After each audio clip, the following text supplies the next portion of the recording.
Hey everybody, today we're going to talk about grooming. What is it and how can we heal from it?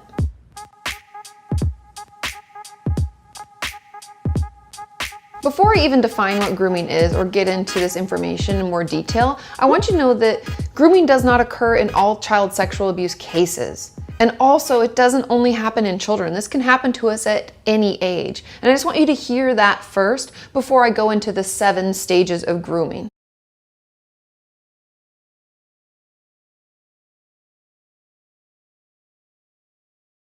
And because of all of that swirling around, there can be so much shame associated with this. Because at this point, the person who's been groomed feels like they're unlovable or that they should be embarrassed and they brought this on themselves. But I want you to know that that is not the case. All of these different stages are stages of manipulation and stages of abuse. And know that if you have found yourself in a situation like this, you didn't ask for it.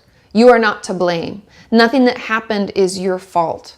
We also find groups to be really, really healing because often we think we're the only one. It was our fault. We brought it on ourselves. But to hear other people sharing their stories and experience, it can be really healing because we realize that we aren't alone, that it's not our fault, and that other people have gotten through it as well.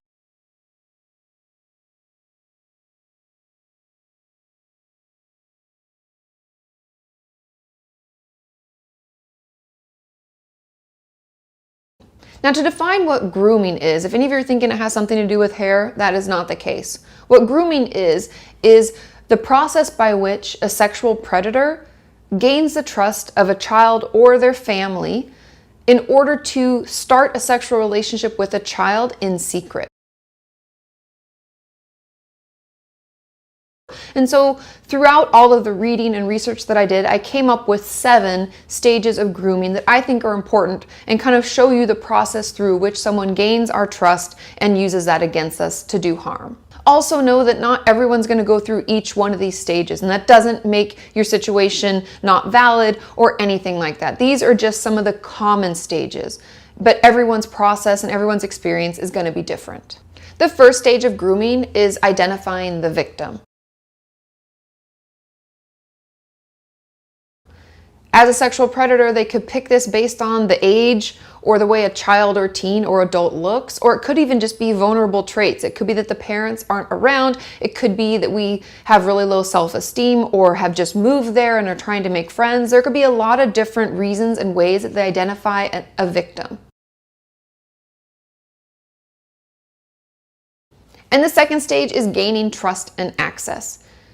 And I don't want you to think that when someone's trying to gain our trust or access to us, that it's going to be done in an overt fashion. Often the sexual predators are very suave and smooth and may just offer a helping hand. Like, oh, I'll help put your bag in the bus for you. I'll help your mom load up the soccer balls from the soccer game. Or, oh, I'll come over and help tutor you for that. They'll try to do small things that seem quote unquote normal in relationships as a way to gain your trust. And so know that this isn't an overt action. This isn't something that we may notice right away, but it's done as a way to help our parents trust them if we're a child, and that's how they gain access to us, or have us trust them so that they're like a normal adult in our, unit, whether it's our family and extended family and friends. We think of them in a very trusting and normal fashion. The third stage is becoming important to the child or adult and giving them something that they need. This could be through manipulation, by telling the person that they're the only one that understands them and they're the only one that can help them. This could also be with children. They find they give them a lot of gifts. Maybe it's money to go get candy. Maybe it's a toy that they couldn't get otherwise, or certain equipment they needed for sports that their parents couldn't afford. They'll try to give them something or become so important and necessary in this person's life that they feel like they can't live without them or that they need to keep them around. The fourth stage is they will begin isolating you, meaning that they may offer you a ride home. Let's say it's a child that we're talking about and their parents always late to pick them up from school. They'll offer to call the parent and take them home instead. Or if you're an adult, they may say, oh, I'll walk you home. It's really late. That's kind of scary. I'd rather be with you. And they do this so that you are obviously isolated. You're with them and you're more vulnerable in those positions. So just be cautious about who you spend time with when there's no one else around.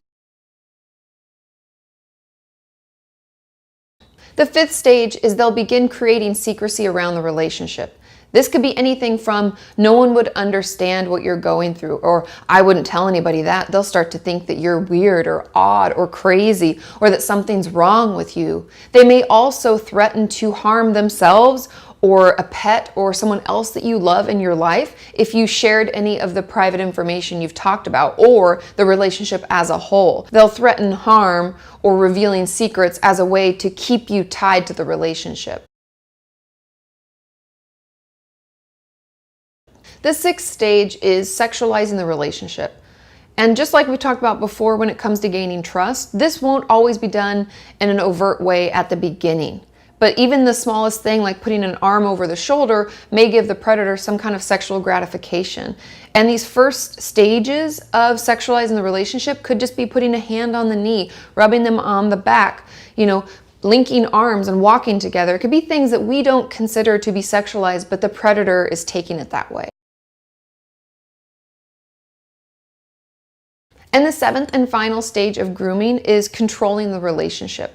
Because once the sexual abuse is happening, all of the things that they've set up, they'll use that as leverage to keep us held in that relationship, whether it's financial. Remember I said they might buy us gifts or give us things we couldn't otherwise get for ourselves. It could be that they have more power over us because they're a boss or a teacher or someone in our life who can, harm us in such a way. It could also be emotional support. Remember, if they're telling us that they're the only ones that can understand us and everybody else will think something's wrong with us. They've tried to keep everything we do together a secret.